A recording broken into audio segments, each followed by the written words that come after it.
And then you have the thing with spaghetti monster.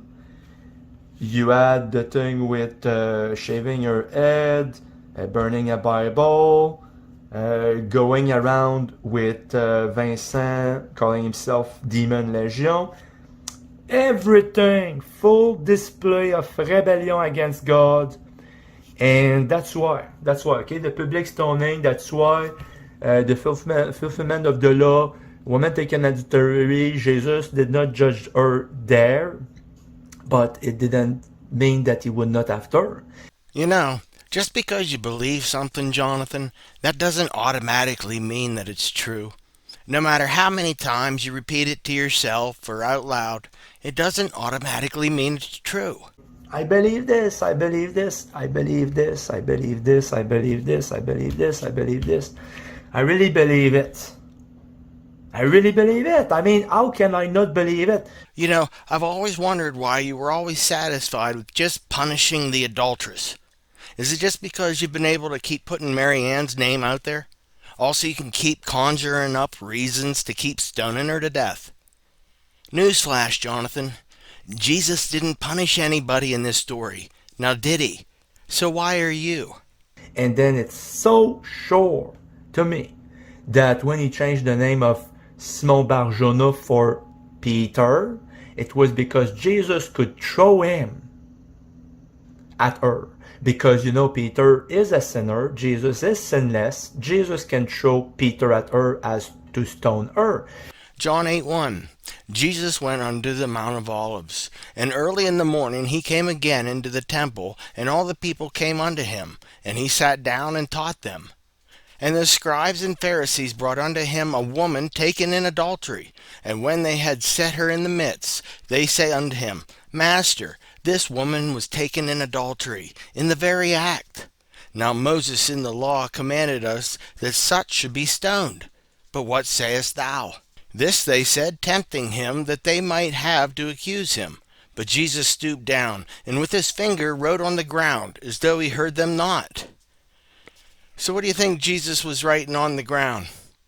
I mean, it doesn't really state anywhere in the Bible what he wrote, and nowhere that I'm aware of, but I'm still going to give you my opinion on it, because I think that Jonathan takes a little too much leeway when it comes to interpreting a lot of these events that take place in the Bible. I believe this, I believe this, I believe this, I believe this, I believe this, I believe this, I believe this. I really believe it. I really believe it. I mean, how can I not believe it? And the story of the woman taken in adultery, it's just one of them. First off, Jesus knew the law better than any of the Pharisees or Sadducees ever could.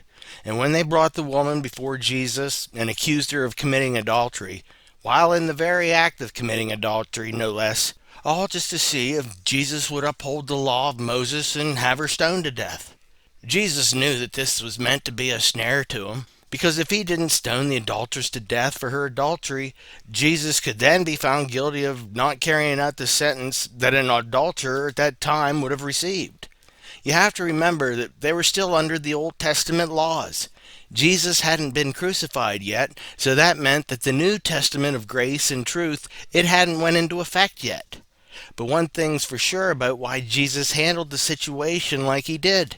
He knew the Torah, and he knew that if a man and a woman were caught in the very act of adultery, both of them would be found guilty before the law, and both of them would have been stoned to death. So where are the men?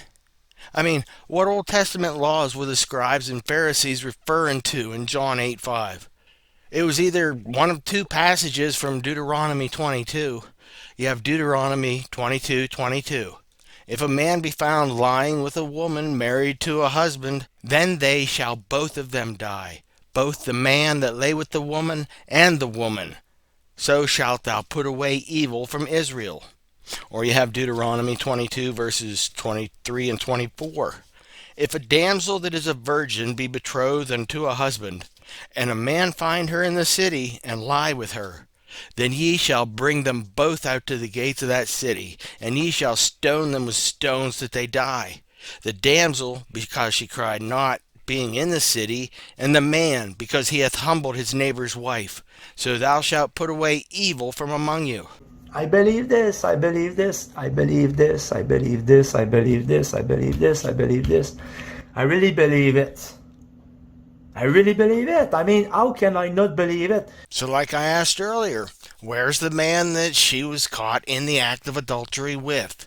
And the men who had brought her before Jesus in order to tempt him, knowing perfectly well the very adultery laws for themselves, and that the man should be brought before the law as well and be stoned to death. So why did they only bring the woman to Jesus, and not the man too? Or was the man there the entire time? John 8:7.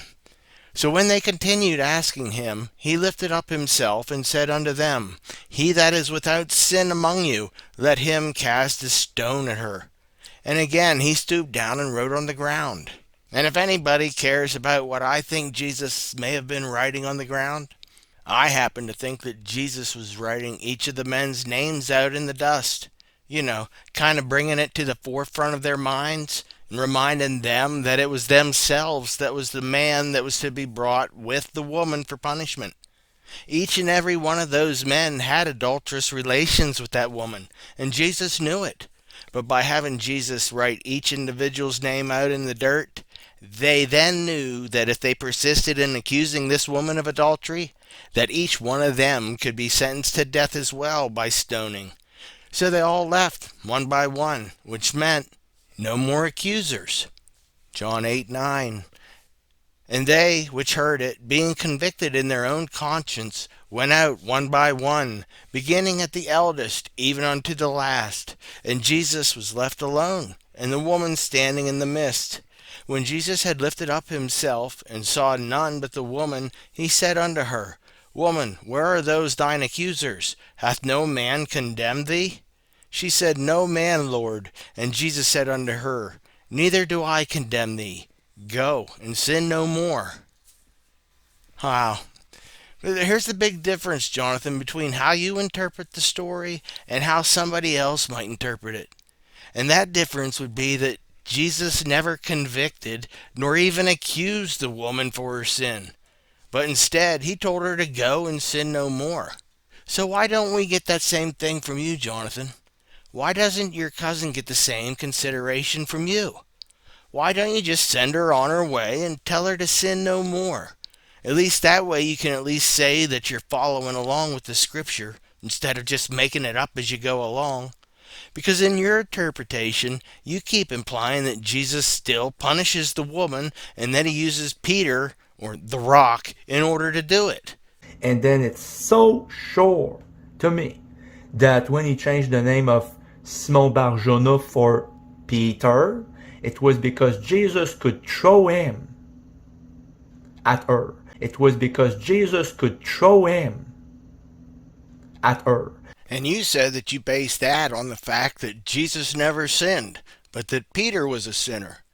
So in order to keep Jesus looking sinless, you said that Jesus would use the sinner Peter as a rock that you could keep whizzing at your cousin's head. Because Peter is a sinner, Jesus is sinless, Jesus can throw Peter at her as to stone her. I mean, Jesus flat out told her to go and sin no more. And he told her that he didn't condemn her either. But the way you're trying to make the verse sound, Jonathan, is as soon as the woman turns around to walk away, just as Jesus had told her to do, you have Jesus bending over, picking up a handful of rocks, and then start wailing them at her. That's condemning her, Jonathan. Instead of Jesus honoring his word, saying that he didn't condemn her either, you then have Jesus go back on his word and then start to throw Peter at her every day until she's dead. Because Peter is a sinner, Jesus is sinless, Jesus can throw Peter at her as to stone her. Still sticking to the law, I see. And you know what, Jonathan? My interpretation of the story of the woman taken in adultery, I'm sure it's flawed in many, many ways. I mean, I have no way of verifying it, and neither do you. But I at least feel confident enough to know that my version of the story at least sounds plausible. I mean, at least in my version of the story, Jesus keeps his word to her. He doesn't just continually barrage her every day with a fistful of Peters. I believe this, I believe this, I believe this, I believe this, I believe this, I believe this, I believe this. I really believe it. I really believe it. I mean, how can I not believe it?